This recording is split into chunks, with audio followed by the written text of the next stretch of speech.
600,000 people go missing in the United States each year. Tens of thousands remain mysteriously missing.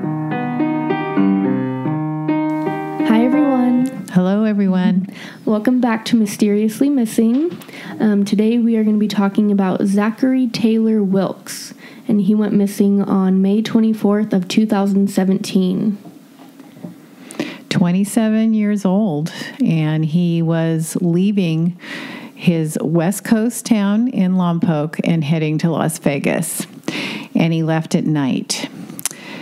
They searched for his car throughout those small highways along the way. There's a lot of back roads, and the family and friends did an extensive search, and they could not find this young man or his car, which is very strange. So Zacharey was 27 when he went missing. He'd be 28 today. It was over a year ago, and the family still is at a loss. They have a Facebook page, and he was leaving to go help his uncle and aunt work on a houseboat in Lake Powell, and I guess they live in Vegas. Mm-hmm. And so he had to wrap up a lot of things because he was going to be out there for some time. It seemed like he was going to be out there for a few months. Yeah, that's what I was getting from the whole story. Right. Yeah. And he packed up his room, said goodbye to associates and friends, and he was living with his brother Andrew, a younger brother, who was 25 at the time, in a house in Lompoc. And he knew he was leaving. Everyone knew he was going to head over to his aunt and uncle's house. Yeah, he had a cell phone, fully charged, had a charger, left at night. We're not sure exactly of the time, but the interesting thing is there was a ping on a cell phone tower in Cuyama. Now, that road out there to Cuyama from Lompoc is a little edgy. Mm-hmm. There's been a lot of accidents on that road. It's a 2-lane highway. And when you leave Lompoc and go on Highway 1 and then 135 and then on 101 to 166, you're hitting very small roads that are well-traveled, but that road on 166 is curvy. It's so dangerous. Mountainous. People get frustrated and try and pass. Yeah. Now, he was going at night, so hopefully the traffic wasn't too bad. Yeah. So I imagine there wasn't a lot of people. And so we're talking that the cell phone ping went off at around midnight. And it was on McPherson Peak, which is a little west of the small town of Cuyama. Cuyama is a small town of about 500 people. There's New Cuyama and Cuyama, and then the surrounding area, there's about 1,000 people. There's a lot of ranches out there, but it's very spread out, very rural. Yeah, no city. Like, you can't pull over and be at, a store or whatever. Not a lot of side roads, not a lot of places to pull over, a lot of animals running around there at night, deer, whatever could have happened out there. And coyotes. Yeah. I mean, you see an animal and do you move forward or do you just, react to that? So the interesting thing, though, is McPherson Peak is about 4 miles as a crow flies from Cuyama, the town of Cuyama. And they're saying that particular satellite or phone tower radiates about 6 miles, and I'm not sure if that's accurate, and I'm not sure if cell phone pings are accurate, but the cell phone, his last text was received at 12:13 in the morning. Now, was he texting, and driving? I don't know, but he received. And then at 12:25, his phone went dead. And that's, around the town of Cuyama. So I looked on a map and I saw that around that area it's a little flatter and not so dangerous of driving. Windy. But on the way there is windy. Right. And there's a river that you run alongside and there's a Twitchell Reservoir.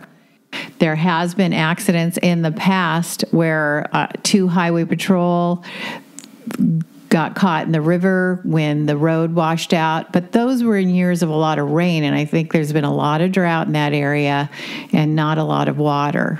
So Not sure what the water conditions were around there.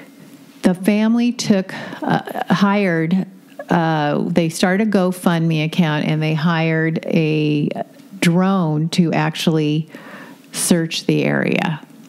And the private contractor that was doing that, they were searching on foot or with a drone anywhere where there was somewhat of a drop-off. So Friday, now it's been about 2 days since they haven't heard from Zacharey. His brother Andrew decided to file a missing person report, and that's when friends started spreading the word and searching for him. Yeah, they started a Facebook account, I guess, called Finding Zacharey. And we can link that on our Instagram so you can see that. And his aunt and uncle said, of course, he didn't show up in Las Vegas. His plan was to, it's about a 7-hour drive from Lompoc to Las Vegas. And his plan was, they said when the ping went off, it was consistent with the amount of time that he would have left Lompoc to when he got to Cuyama. So it just seems like that's kind of the direction he went, because I know later on they searched another route to Las Vegas going through Santa Barbara or San Marcos Pass, which goes over a pass to Santa Barbara, or they did Harris Grade, which is right out of Lompoc, which he could have taken, but when you've got a long drive, that's kind of a tough drive as well. But it just seems like that ping went off. It hit that McPherson Peak Tower, and then his phone got a text, and then it went dead, which is, why do cell phones go dead? Maybe some sort of like water. Okay, or, so if he submerged in water, it could go dead instantly. If somebody turned it off, it could go dead. But he did have a charger with him. Yeah. So that's... His mother... It'd be unlikely that he turned it off himself. Right. His mother was quoted as saying that his phone was like part of him. He would not turn off his phone. He would keep it fully charged. Well, even when I'm driving, I listen to music on my phone. It's plugged right into my car, so it's constantly charging. Right. So it's weird that he gets a text, and almost 10, 12 minutes later, his phone is off. Yes. It's kind of an odd sign. So we could probably eliminate that it went dead on its own, that he let it go dead. When people are driving at night, was he tired? Now, I know he was tired because his brother said he was tired a little bit when he left, but he's a young man and probably could have handled it and done the drive before. They had a family houseboat at Lake Powell that he was going to work on, and he was a handyman, and he was going to help his uncle on the houseboat for a while. It just seems that he probably ended up in the Cuyama area. Now, that's a very small town. It has a restaurant, a saloon, a burger joint, a post office. And if he ended up there, though, you think someone would have seen him or his car, and then putting missing flyer posters out and getting the word out. Someone should have seen something. Oh, the family and friends were all over that place. Yeah. And so did they interview the town? And was the bar open? It's called the Buckhorn that night. There's been some sketchy things that have gone on in that bar. An article said there was a stabbing at one time, and some biker gangs tend to visit there from time to time. But this was a Wednesday night, so was it even open in 2017 Wednesday night?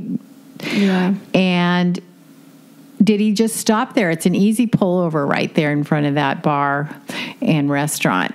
So did he just stop there to take a little nap? Or even to use the bathroom. But even then, going inside somewhere, someone should have seen him. Right. Yeah. And where it was, so we don't have that information. He was headed to Vegas, but he had told his brother he knew he was ahead, a little ahead of schedule if he left the time he did and got to Cuyama at midnight, because then it's another 5.5 hours to Vegas. So that'd get him there about 6 a.m, which may have been a little early for his aunt and uncle. So he was going to stop at a casino. We don't know what casino, but that was his plan. So he acted like he had a lot of energy for the night.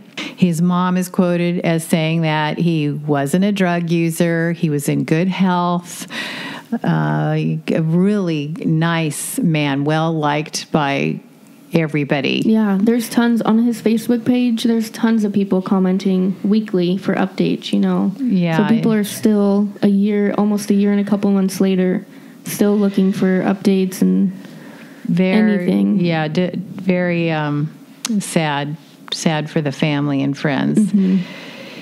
They did expand the search to 2 states, though. So they did end up taking it into Nevada. Mm-hmm. And that's a lot of road to cover. I mean, Yeah. almost 7 hours of driving. That's just an amazing amount of road to cover.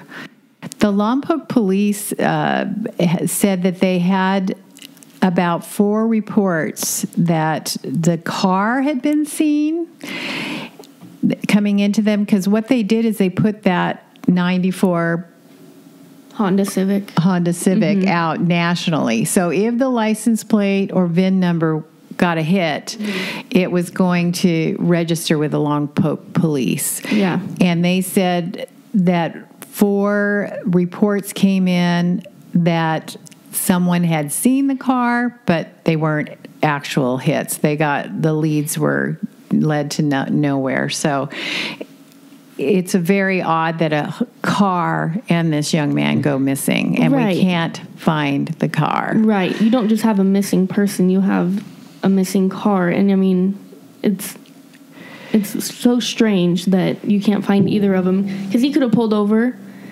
and left the car, and someone could have jumped in the car and taken it, but someone would have spotted the car and reported it.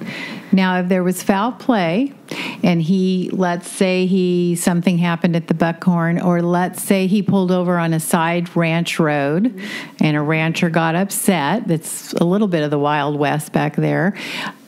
At that point, maybe the car was put somewhere never to be seen again.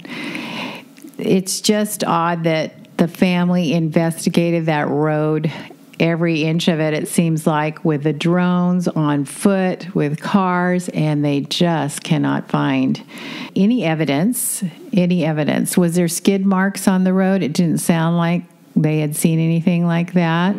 Another thing was that there was no credit card use, no cell phone use. The phone went dead at 12:25 a.m. on Thursday. So absolutely no cell phone use. If he was headed to a casino, he could have had quite a bit of cash on him. That's something to consider or think about, but absolutely no credit card use or anything after he went missing. Which makes me believe that either his car went off and they haven't been able to locate it, and that's a really sad thought. Or that if there was foul play and the car was taken, then it just never showed up again in the system, and that could be a possibility as well. The weather in Lompoc can be very foggy, and I checked the Farmer's Almanac on that day, and it was clear. Visibility was good, 10-mile radius at least, and all the way to Bakersfield. So fog and weather wasn't really a problem for him.